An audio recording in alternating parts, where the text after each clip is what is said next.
Salute to you all. The brave never fall. There is no end.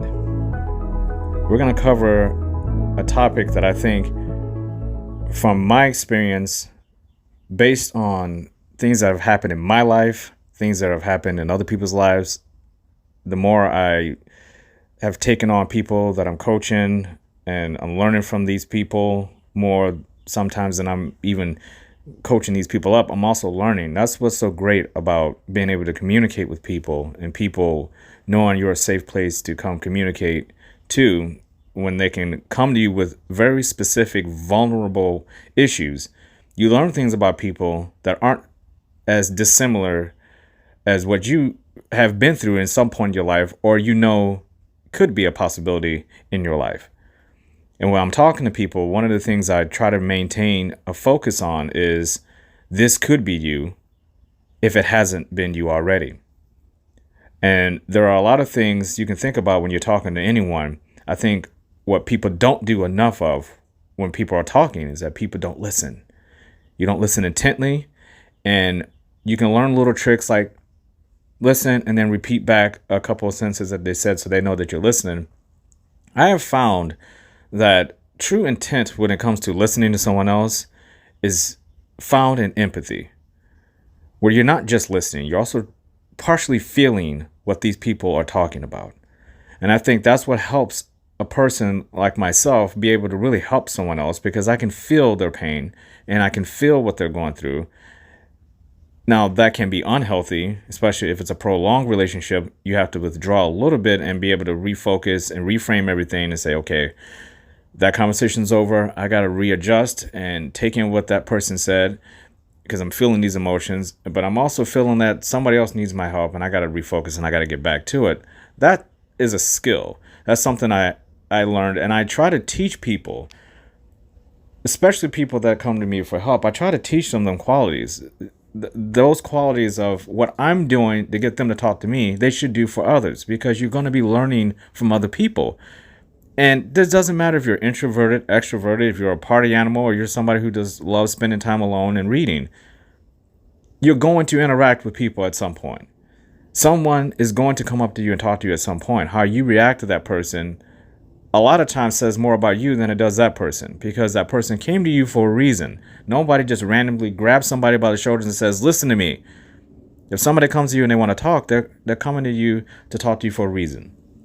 And I often found, and I still find, that one of the big topics that I talk to people so much about is the finish line. People want to know things will end. The suffering will be over. The pain will subside. The failures will turn into success. The negative bank account will turn into an abundance of wealth. They want to know when this is going to happen. They want to know where it's going to happen, who it's going to happen with them, who's going to be along for the journey of this permanent change. And I have also found that when you're talking to people, it doesn't do people any good to beat around the bush when it comes to issues that affect someone's lives on a level where they are talking to you about it. So you kind of have to jolt people into a system of awareness. What's one of the best ways you've probably learned anything in life? It was something that forced you to learn something quick, and depending on what that lesson was, you changed immediately your outlook and your approach to that particular situation if it ever arises again. That's how you really learn life lessons, is when things hit you right in the face or punch you in the gut, and you don't ever want to experience those ramifications of what that was again, if you can help it.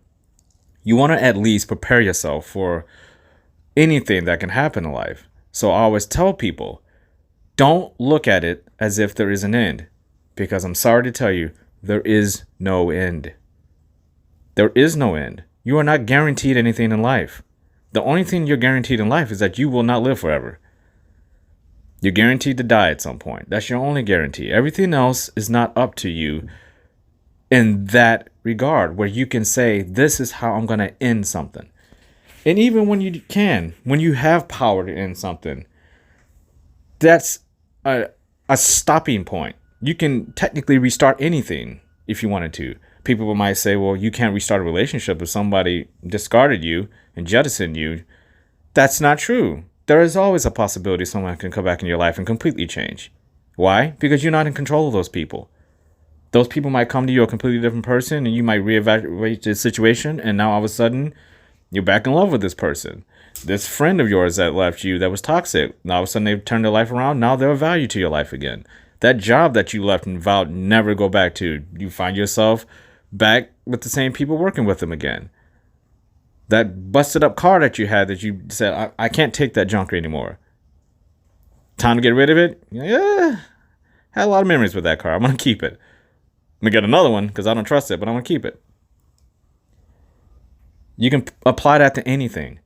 It was when I started realizing that, because I was one of those people early on in my path and my journey of reinventing myself, where I was looking at everything as a finish line, as a goal. Boom, set, wall, climb over it. That's done. Discouragement starts to kick in when you realize that reoccurring themes in your life are just that, reoccurring themes. They're going to keep popping back up. A roller coaster never goes on forever, but you can keep getting back on the same one and riding the same one over and over and over again. Or maybe you can go over to the other side of the park and ride a different roller coaster, but it's got the same effect. Different tracks, different color, different part of the park. You can even go at a different time of year. It's still the same roller coaster. The question is, do you want to hop on this roller coaster, or do you want to choose a different roller coaster, or do you just want to leave the theme park altogether? I say leave the theme park. You can return to it at any point. Things may get better. The theme park might suck. It might be horrible now. The workers may be bad. The food may be distasteful. But you can always go back at any point in time. What you want to do is give yourself options. Don't look at it as an end. Look at things as different options that can be revisited at any time. Where does that leave you? That leaves you in an open space where you can look all the way around now. You can still see your path, but you can say, you know what? I can successfully and bravely, with faith, walk off of this path just for a moment and go explore. Because I know where my home base is. I know where my home base people are. I know where my home base finances are. I know where I can come back here. I know I can do this job.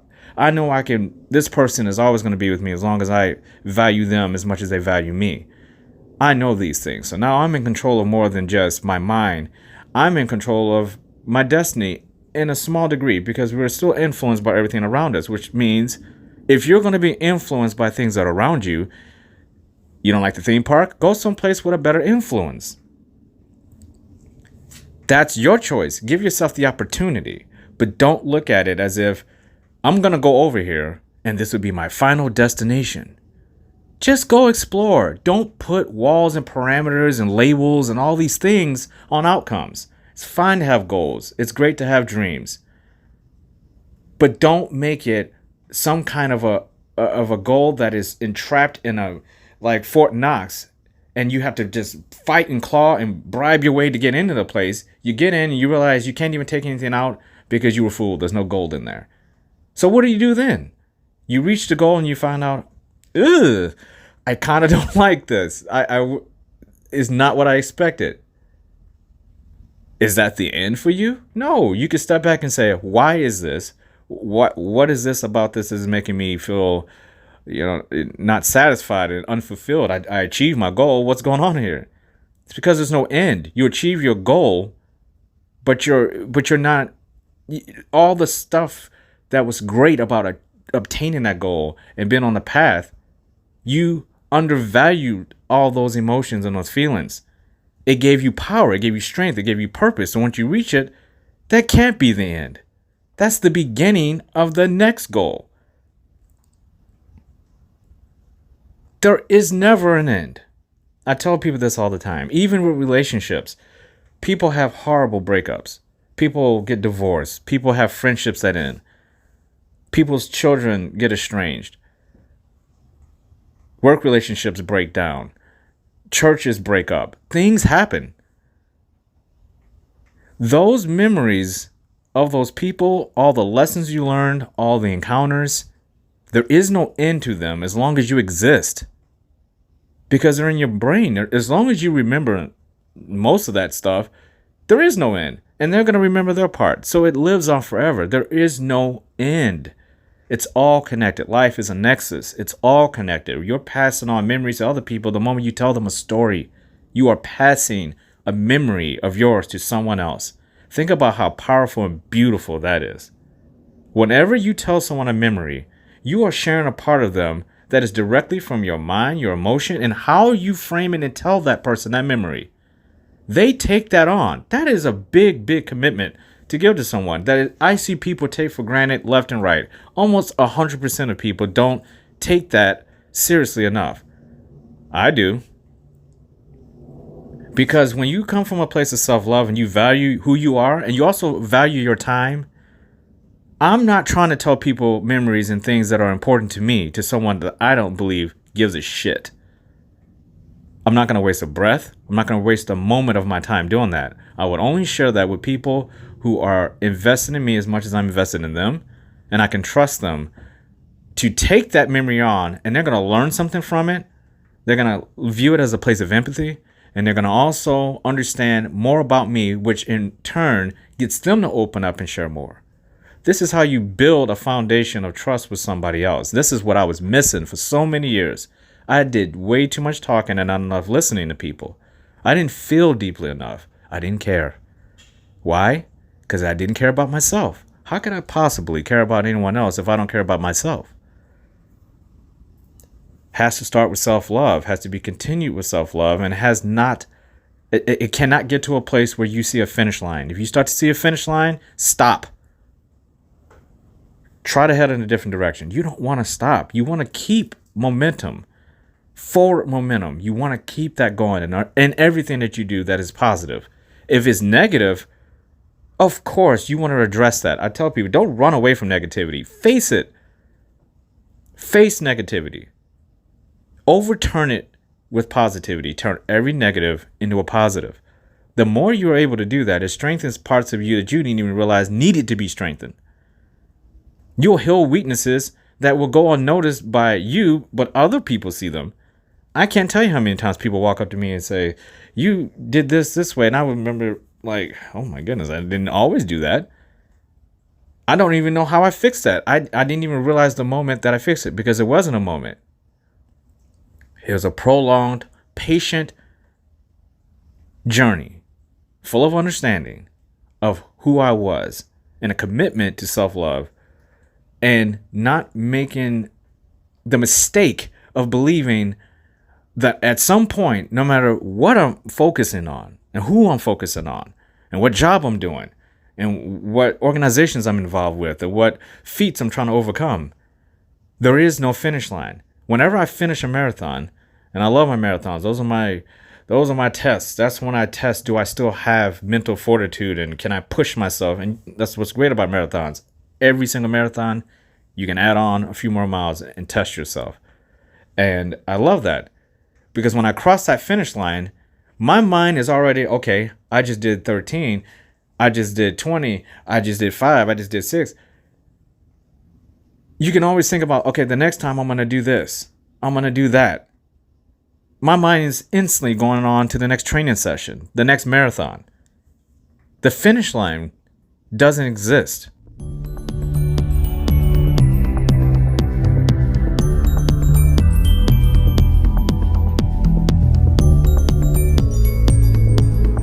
Many people in this world are becoming broken down shell of themselves because they spend so much time comparing themselves to other people. And they see other people with things that they want, things that they desire, things that they appreciate and respect, and they just want. They don't know how these people do it. And they will either seek out help, get it in the wrong place, or seek out help, get the wrong type of help, or don't do anything at all. Some people actually get too much help and they overcomplicate things to the point where it's like you're overcomplicating this to the point where you're making yourself a toxic person. You're trying to be too perfect. You're trying to get too much. Again, I fell into that category for a while, and I fell into all those categories. I was getting help, but in the wrong places. I was focused on ambition, but in the wrong types, and it was toxic. I became a bit of a toxic person. And it took people that I trusted to tell me that, You're like, you're not a good dude. You used to be, but you're not now. I wasn't a terrible, terrible, terrible person. I just had a lot of qualities about me that people realized that could be tightened up in me.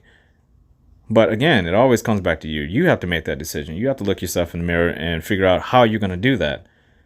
One way of doing it, I tell people, especially since we're talking about finish lines, is that you got to find yourself something that encompasses all of your weaknesses and try to combine them into one physical activity so you can exert energy from your body. I'm a big advocate of fitness and using that in your own functional way. Each individual will respond to fitness in a different way, but it's that exertion, sweating out your demons, pushing yourself every day, having little mini small goals and small victories that you accomplish that are physical, so you can physically feel the pain in that body that will correlate to the mind. Fixing the mind is not enough, and it's extremely difficult to fix emotions and the heart and to find direction with your soul and who your purpose, what your purpose is and why you exist. The heart and the soul are probably the two hardest things I've had to fix, but at the same time, they're the two more consistent things. They're the things I know I don't have to focus on those too hard. I just have to know the journey. Those are the two things, the heart and the soul, that I find for myself. That's like my home base. My emotions. I can go into there and it kind of points me, okay, you need to work on this. Why are you feeling this way? And with my soul, that's my anchor. That spiritually with Tao, which is what I follow, it anchors me. I can't get lost. I know exactly where I need to be with Tao. I know why I exist. I know that I'm flowing and I'm connected. I know that I have purpose. So I went through a very deep depression for a very long time. And had I had the concepts that I have now of Tao back when I was younger, things would be a lot differently for me at this point in time. However, I'm glad I went through that because my purpose is to help people. And the only way I could have helped anybody is I had to go through hell time and time again. 40 years of it, nearly 40 years of it. I would say about 35, 36 years of hell before I was awakened and realized what was all that about. And even then, I still had to get to a point where I even felt confident enough that I could help people. And even then, I started helping people without even realizing I was. And I kind of fell into my purpose. And that's what life is all about. If I saw a finish line in a particular area, I never would have fallen into what I really was called to do. I had to openly, freely accept the unknown. I walked the path of, okay, I never thought I'd be a personal trainer. Let me try that. I never thought I'd be into coaching. Let me try that. Let me listen to more seminars and stuff that I'm not interested in stuff. Why am I listening to this stuff? I hate running. Why am I drawn to running? And why do I want to run a marathon? I just got pulled into my purpose. But it did not happen until I found self-love and I was willingly active in pursuing higher value for my life and getting rid of toxic people with all these distractions. Getting rid of all the self-inflicted distractions I had about myself. But more importantly, I got rid of the mindset of being comfortable and wanting to see finish lines. Wanting things to end as quickly as possible because they're too hard or too difficult. Getting rid of the I can't mentality. I stopped using that damn word. I hate the word I can't. I still use it inadvertently because we're programmed as kids to always say, I can't! Every time you think you can't do something or you don't want to do something because you're being lazy. I don't like that word. I want to get to a point with myself where when people look at me and they'll say, that dude honestly does not see a finish line. He just won't stop. Where does he get the energy for this? I don't know sometimes where I get the energy, but that's the whole point. You have to be in tune with your body. And I think that physical aspect of it, it'll let you know, okay, you're pushing a little bit, time to back it off. And I'll find a day, I'll catch up, get my proper rest, I'll fix an area, because being on balance is part of life. You're going to be on balance more often than not. You're going to be on balance, and the whole, the tug of war of pulling yourself back into balance, that's part of the deal.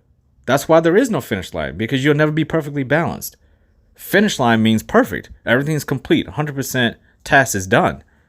You're never complete as a person because you're always aging.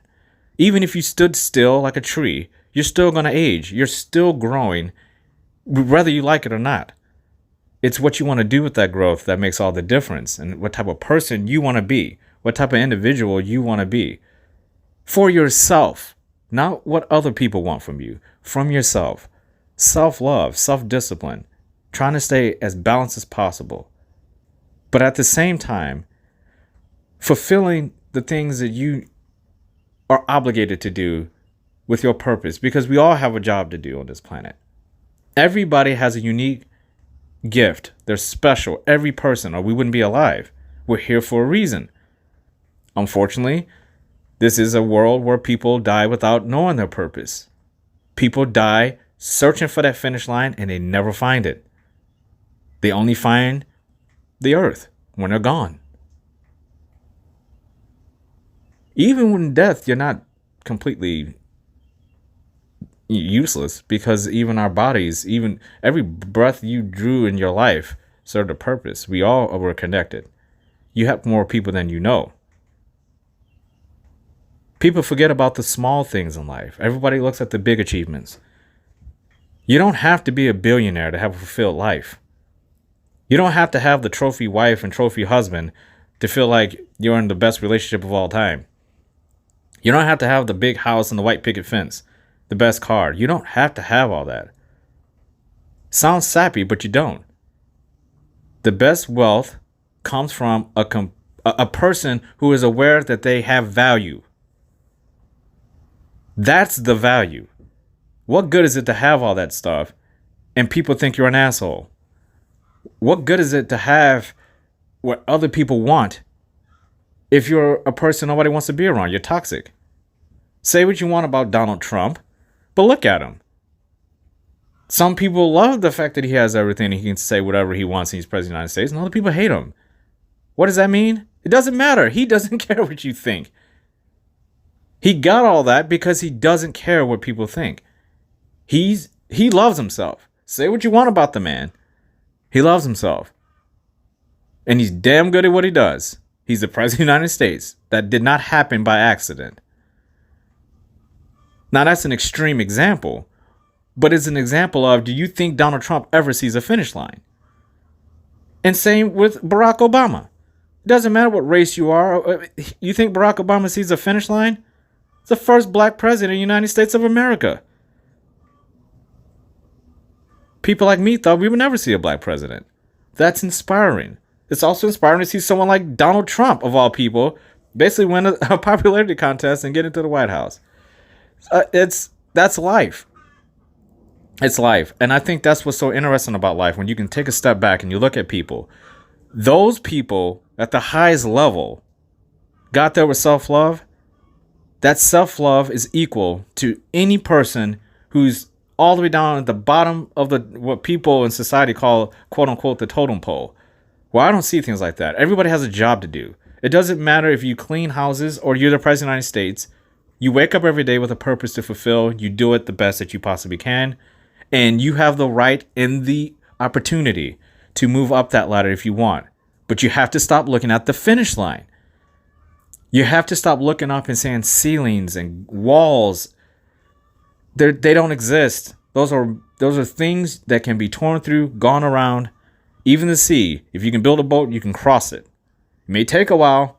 You may need a lot of help. But that ocean can be crossed. There's nothing you can't do. You have to focus on it. Now, I do believe, because we live in this age of social media now, it has almost become, it's like you look at all the pictures and it becomes overwhelming. You look at pictures of people going on vacation, you look at people with all their money in their cars, and it can be like, man, my life sucks. And it doesn't. If you didn't see all that, what would you think about yourself? You would know the difference.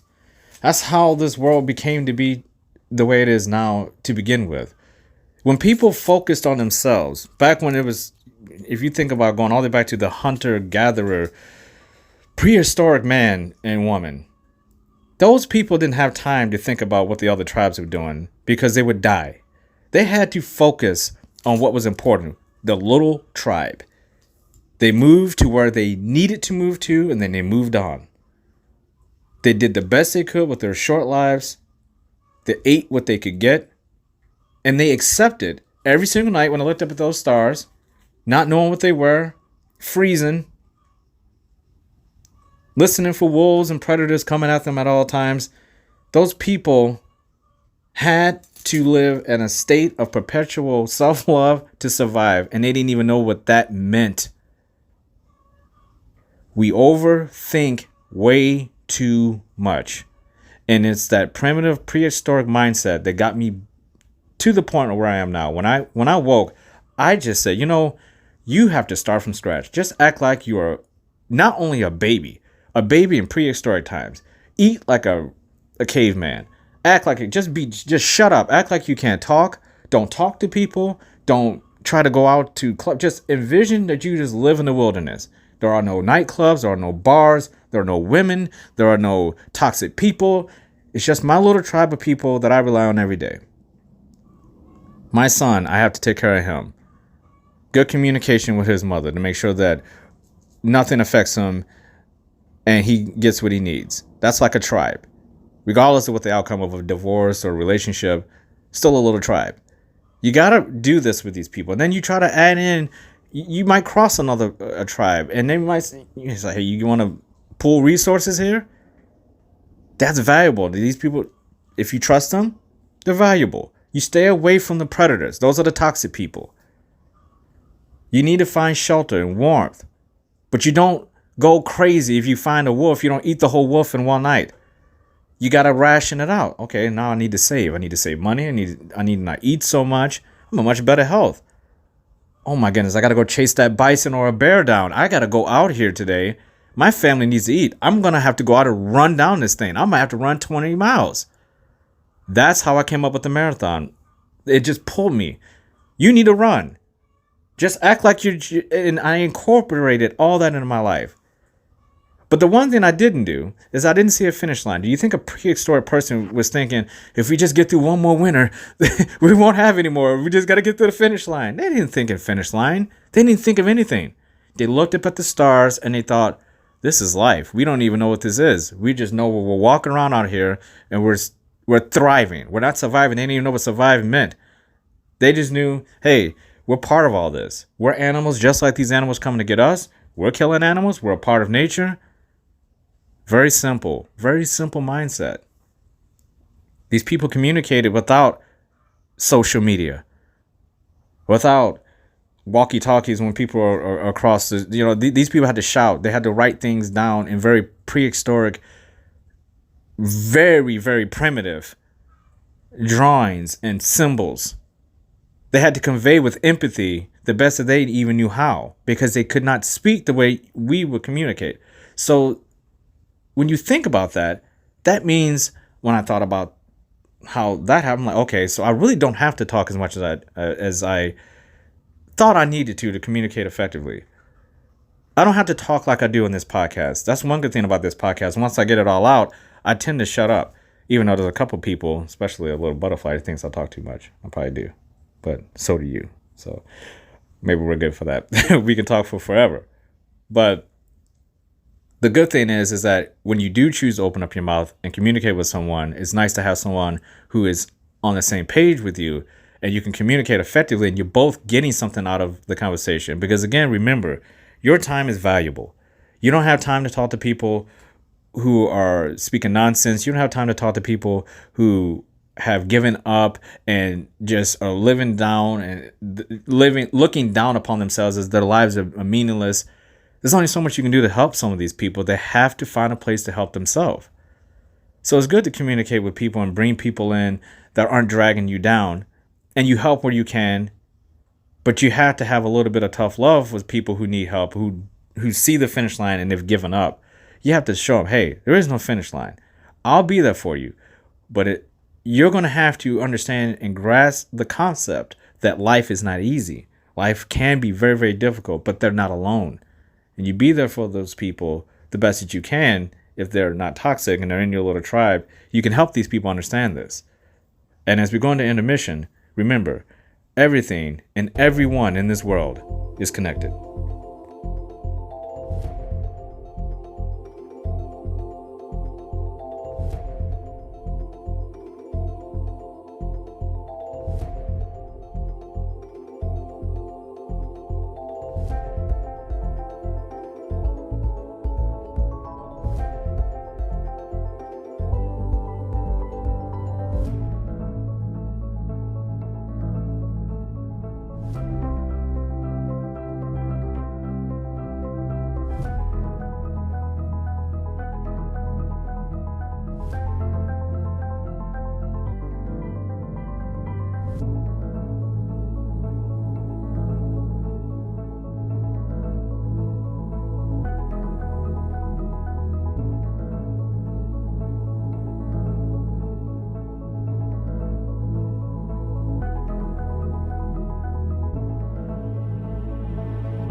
Let's talk about trust and how that relates to the built-in stress of having the mindset of wanting to give up when things get to be too hard. And let's apply stress and trust in the same type of a orb. If you can allow those two words to kind of enter the same orb, trust and stress, how do you think those two words impact you if they were in the same orb with you at the exact same time in any given moment? In the moment, forget about what happened yesterday, what you believe may happen tomorrow. In this present moment, stress and trust are the only two things you have. How do they impact you? Are they vibing together? Are they creating negative energy? Are you feeling uncomfortable with even having that word and trust being in the same proximity? Why am I bringing up stress and trust at the exact same time? It's because a lot of times, most of the time, when you're stressed out, there's something you don't trust about something. There's something you don't trust about someone. There's something you don't trust about some place, and it's causing you anxiety and stress, and it's causing you to succumb to fear, and it's making you want to see a finish line immediately. In this moment, you want someone to come and tell you it's okay. The finish line will happen at 12:03 p.m. today, and tomorrow it will happen at 1:53 a.m. You want people to tell you these things because now you can see the finish line. Okay, now I can plan accordingly. Stress is reduced. I know what's going to happen.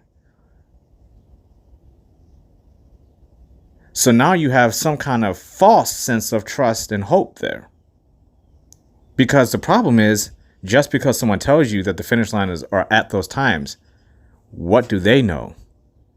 Unless they can predict the future, unless they can predict outcomes of other people and other things that are going to happen outside of just you and the times they put there, you don't know. You have to trust that you're going to be okay with not knowing.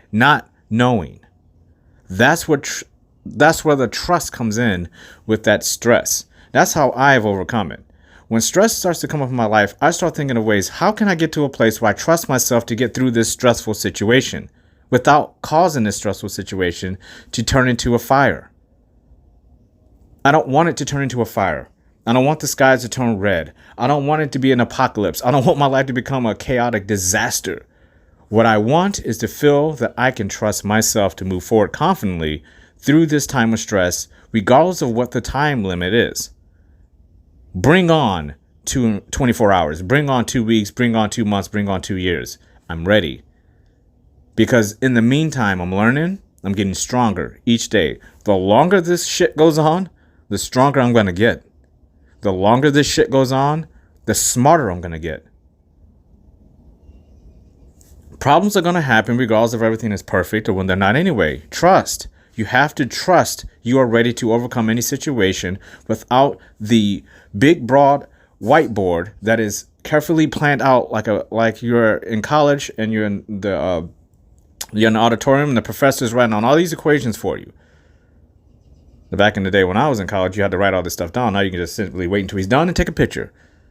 But you're sitting here watching this, and now once he's done or she's done, you can sit back and say, those are my equations I have to work with. I can do this. I can do this. Life isn't like that. You have to be the professor. You have to be the auditorium. You have to be the student. You have to be the teacher's aide. You have to be the piece of paper you're writing on. You have to be the phone you took the picture with. Meaning, it's your world. All of that is in your mind. And the easier you can sit there and say, okay, I just need to write these equations out in my brain, then I can trust that I can get through each one of those equations. I don't need outside influences to remind me and help me. I don't need the teacher's aide to walk up to me and say, did you get that? Do you need me to write it down for you? Or do you need me to take your phone and take a picture of the board? Should the professor print you out some paper? Would you like me to get you some water? How about some coffee? Are you warm enough? Hey, what are you doing tomorrow night? Don't do your homework. I'll do it for you. And by the way, you're going to have a great time this weekend because everything's going to be perfect. Stars are going to be out tonight? Would you like to go out and have the most romantic evening of all time with the person you're so in love with? If life was like that, it would honestly be boring. For me, it would be boring. A little stress sometimes is good. It reminds you of who you are. Again, we go back to being uncomfortable. Could you imagine being in a perpetual state of utopia? You know what happens when people get into a state of utopia? They get caught in stasis. They stop moving. They stop growing. They start becoming the most beautiful tree you've ever seen that's going nowhere. They're underneath the most beautiful sky. They're planted in the most beautiful landscape. They're being treated well by the most beautiful and most caregivers they could have. But that tree isn't going anywhere.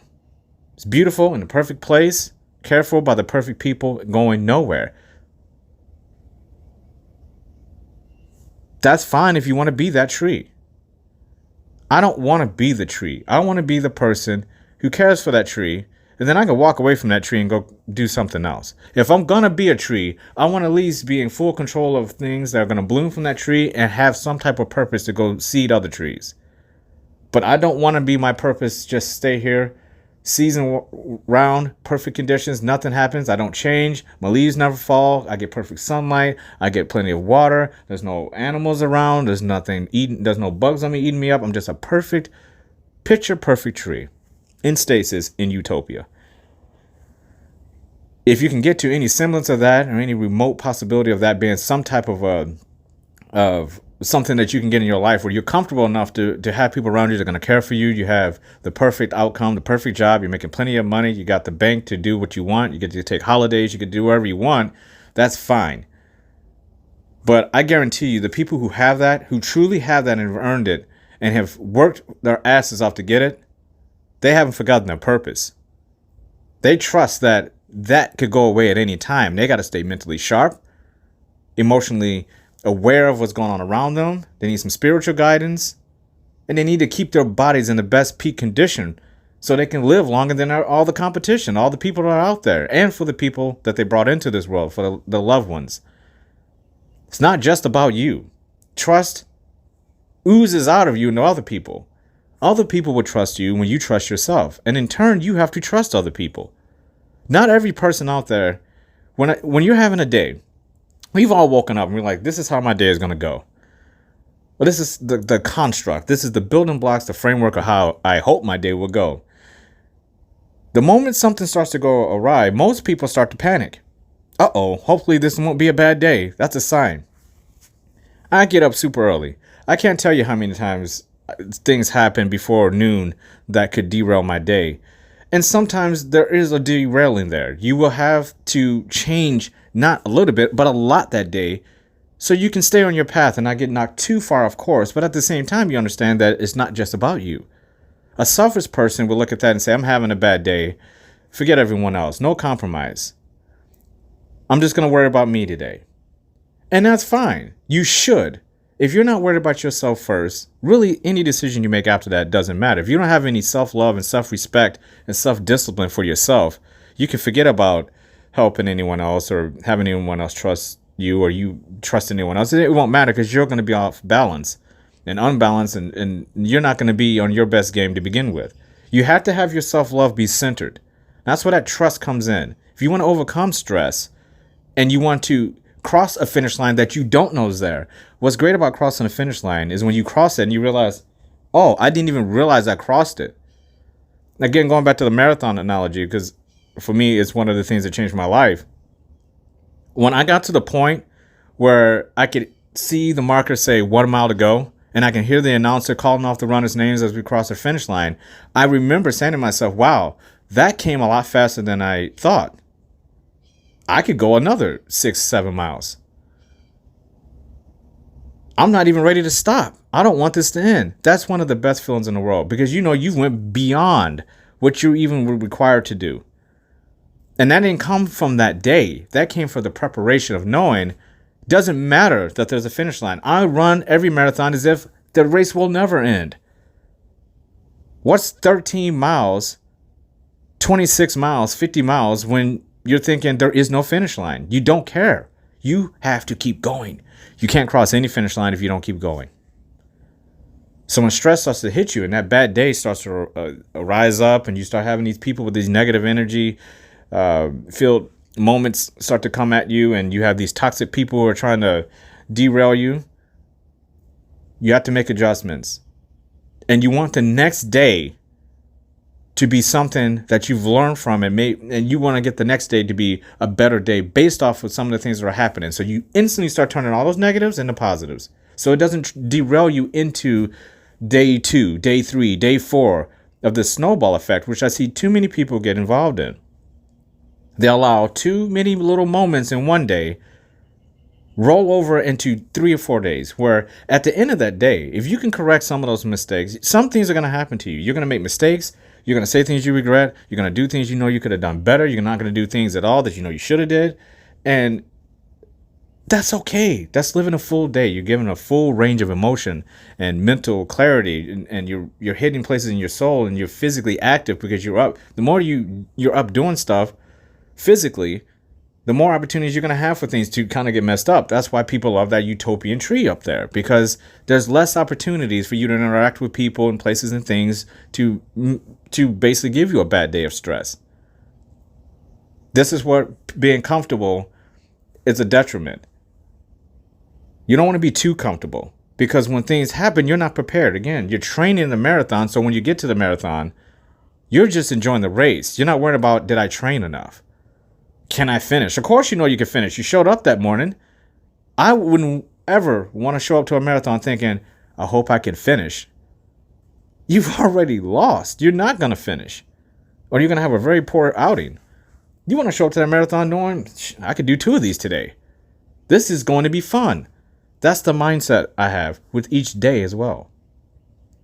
You go into each day knowing this could have the potential to be a dumpster fire, but I'm prepared today. So today is actually going to be fun no matter what happens. Now, I may have a couple dark moments here, but I got this.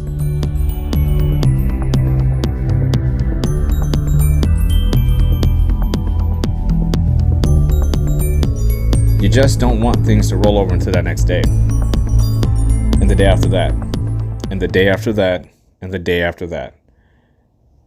When you have a day that's bad, you want to take the day and try to make sure that it's framed in a way where you know this is an isolated day with isolated moments that are going to occur again in the future. So let's not take it in too deeply and say, oh, this is just so horrible that I can't recover from this.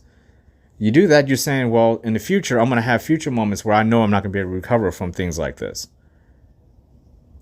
Reserve those emotions for things that are really bad. For those things, those moments, those places that really are going to bring you stress. When someone dies, when you lose something extremely valuable to you, when a spouse leaves you, when your children are decided they don't want to be a part of your life anymore, when you lose your job, when your house burns down. Save those, I can't believe this is happening, this is so horrible, I can't see this happening again, moments for that, because those are so big, they're not going to happen that much in your life. They're not going to happen that much in your life, because those are very big, life-changing things that happen to everybody, and you have not lived a full life if one of those things aren't happening to you. It's going to happen. Sure, you have the people that turn into that utopian stasis tree up on the mountaintop with all the good caregivers, spraying it with water every day on a good spring, crisp morning. That is a nice life to have. But that tree is also looking down the hill on another tree that's next to a volcano that's erupting. Or inside of a city that's getting built and is getting torn down by people and getting deforested. There are different types of trees and there are different types of people. You can't judge yourself by other people by looking at what they're doing. You have to look at what you're doing and just focus on what you're doing in the moment. And you have to make the decision for yourself. Are you going to be weak when it's time to be strong?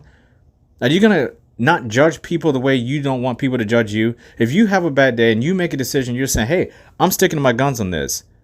Are you being fair to other people when they're sticking to their guns about something that comes through self-love and self-respect? That's where trust comes in. You have to trust yourself enough to give other people around you the opportunity to be themselves as well. Because when other people around you, guess what? they're going to want their stress on you. They're going to get comfortable with you being able to join the party of stress. So you're going to start pulling in all these negative, toxic people who are having all these stressful things, and they are looking for finish lines everywhere. They're walking around with "Where's the end" t-shirts on. They're giving them away for free. You're the only one standing in the crowd that says there is no end. And on the back, it's got a big smiley face that says sorry. Because you're different. You're unique. You're special. You're one of the rare people who can actually wake up in the morning strong enough to say, okay, day, bring me what it is. You may knock the crap out of me today, but I'll make my adjustments. And tomorrow, I'll make sure if I had to rank it at today was a 45% day, tomorrow is going to be an 85% day. Because I'm going to learn from some stuff today, and tomorrow's going to be that much better regardless of what happens. Because I got caught off guard with some things. And even if tomorrow I have another day, okay, well, the day after that, it's going to be 100%. I will find the joy somewhere. I will create the joy, the positive energy. I will get recentered. I will get rebalanced. I will jettison anybody who's been toxic, bringing that into my life. I will turn a deaf ear to untrustworthy people, to people who are judging others and not appreciating the fact that these people they're judging are not doing the same to them.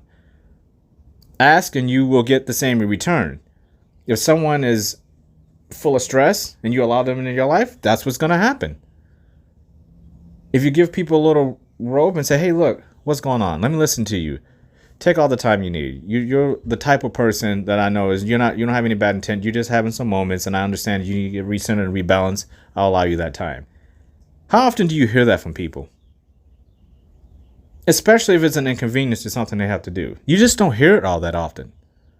Because people don't understand it. People don't understand that if you can just take a moment, you're capable of being recentered and rebalanced, but you have to remove yourself and try to figure out why you're being affected by all these situations in the first place. Why are you so weak and anxiety-filled and fearful in moments of high stress, high anxiety?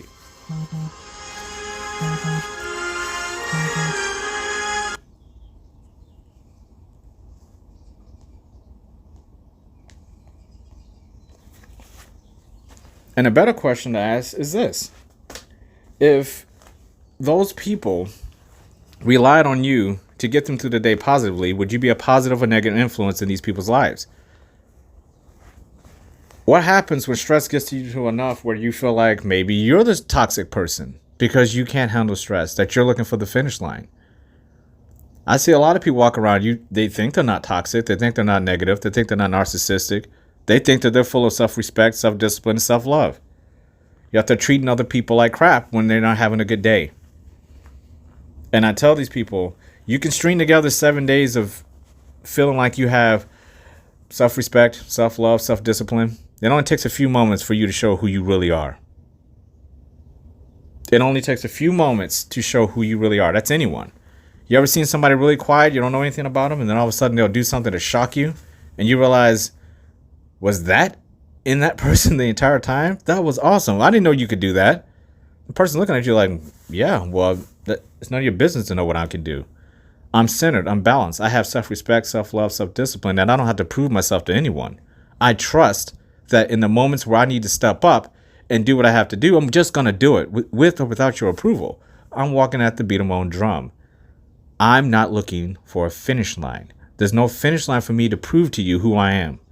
There's no finish line for me to prove my existence and my purpose to anyone. As long as I know what it is, that's what walking your path with self-love is. You don't have to. Most people aren't going to understand your purpose. Too often people think of purpose as if you have to have some type of a status or a label. Certain relationships that you have dictate your purpose. People want to know, where's your finish line? When are you going to retire? When are you going to die? When are you going to get married? When are you going to have children? When are you going to buy a new car? When are you going to change out of those wardrobe, that horrible wardrobe you have? Oh my goodness. When are you going to get a new dog? When are you going to get a new house? When are you going to get a new house? Like I had 3. I know, but it's just, didn't you buy that house like 15 years ago? That neighborhood is horrible. When are you going to go back to school? When are you going to donate? When are you going to get in shape? When When are you going to change your hair? I mean, it's just, if you listen to a bunch of people, if you ever go out somewhere, you listen to conversations, if you're in a restaurant, you're with somebody who cares to do this, just stop talking and listen to all the conversations around you. It's astonishing, some of the conversations you hear. Most of the conversations you hear are people complaining, talking about other people, gossiping, hoping, wishing. And then you look at them when they walk out. When all the talking's done, and you have to kind of you just look at them and just, I wonder what they're going to do the rest of the day.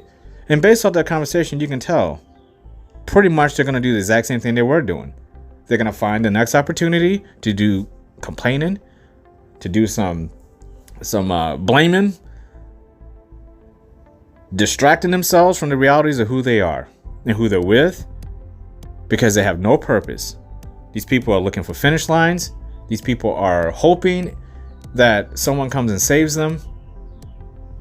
Now, in the same vein, you are going to hear other people in the restaurant talking, and they're going to be talking with confidence. They're going to be talking about helping people. You're going to see a big tip on the table for the person. They're polite. They're not rude. They're patient. They're understanding. They're going to get up, shoulders back, head up high. They're going to laugh, smile, and you can tell by the way that they're walking, they're going to go someplace that's going to make them happy. That's going to bring them joy. They're not in a hurry. They're not looking like they have a finish line anywhere in sight, but they have full of purpose. They are full of purpose. You can just tell by these people. These are the people, you know, if stress hits them later on today, they're going to handle it perfectly. Or as near, I shouldn't say perfectly, but they're going to handle it a lot better than the people who were complaining the whole time and complaining that their meat wasn't cooked to perfection and they want to see the manager, which is all the stuff is fine, but it's how you do it. It's how you do it. It's the mindset behind it. It's the intent. It's the trust. These people trust that bad things are going to happen to them. They have programmed it in their heads every morning that whenever a stressful situation happens, they're going to allow that stress to come to their bubble with their trust. They don't trust anyone. Everyone's out to get them. Guess what these people have turned into? They've turned into toxic people who are constantly walking around with a t-shirt that says, "Where is the end? Where is the end? Sorry, there is no end." With a big smiley face on the back of the t-shirt. There is no end.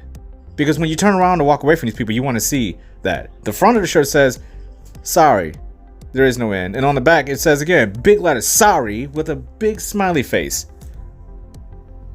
Because there isn't an end. You don't know when you're going to die. You don't know when you get home today that somebody might say, "Hey, look, I'm done with this relationship. I'm out." You don't know these things. Someone can run into you while you're driving. Anything can happen. These are horrible things we don't like to think about. But they could happen at any moment. Could you imagine thinking about that and being stressed out every single day of your life at every moment about all these potential outcomes? You would never leave your house. You would never get out of bed. But we do.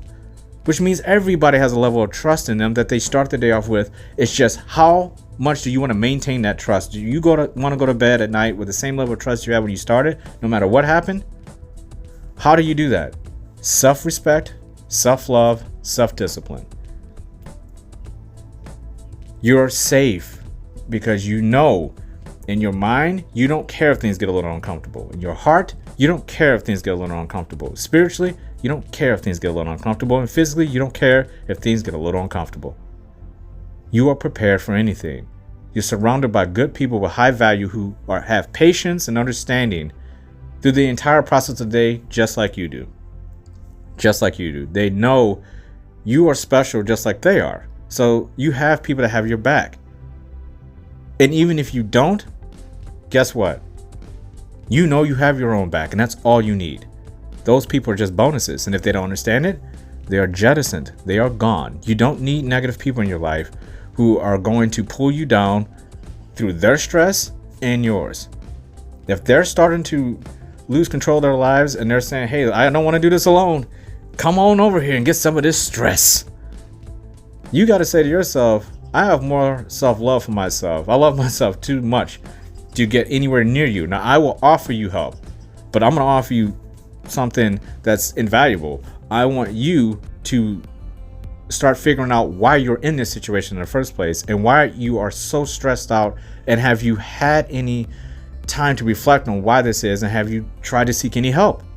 Why are you this way? People don't ask that enough of themselves. That's what self-love is. You're asking yourself constantly, who am I? How can I get better?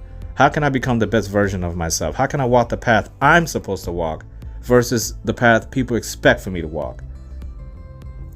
Am I looking for the finish line, or I'm just enjoying the process? Patience, understanding, trust in yourself and others. Not everyone out there is trying to make your day horrible.